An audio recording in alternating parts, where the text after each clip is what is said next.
pekee ambacho ningependa kumkumbusha ndugu yetu Faa ni kwamba mimi nahusika na uandaji wa maudhui, yani content creator. Tumekuwa tunajikita zaidi kwenye kusolve changamoto za kijamii ambazo zinajitokeza, na changamoto kubwa zimekuwa zikitokea kwenye upande wa ndoa. Kati ya kesi 330 ambazo nazikumbuka za ndani ya miezi miwili, nusu ya kesi, robo tatu ya hizo kesi zinasababishwa na uvunjikaji wa ndoa kwa sababu ya simu. Lakini wapo wamama wenye busara wamekuwa wakitueleza kwamba simu ya mume ni ya mume na simu ya mke ni ya mume. Sadakta mwenyekiti, kuna watu wana password utafikiria wanatoka Uturuki hapa. Yeah.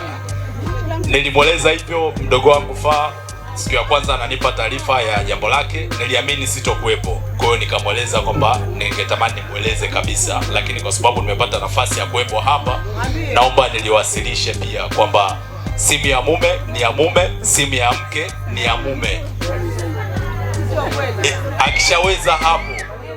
Akishaweza hapo ndoa yake inaishi milele mpaka pale Mungu atakapoamua vinginevyo kabisa tena. Lakini kama atajichanganya hapo, atajikanda kwa misemo na atamsingizia Mungu ya kwamba haikuwa riziki.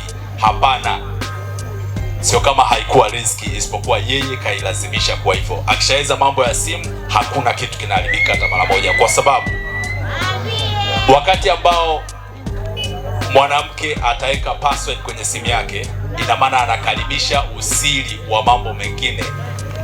Panaweza pakawa na jamaa anamchatisha kidogo, anaona kwa sababu jana mume wake labda kamkera jambo, badala ya kumwomba samani akaisha, basi akaendelea kutafuta furaha kwa yule jamaa, kwa sababu tukaachiwa nafasi ya kuwa na usiri na simu yake, au yeye kajipa nafasi ya kuwa na usiri na simu yake.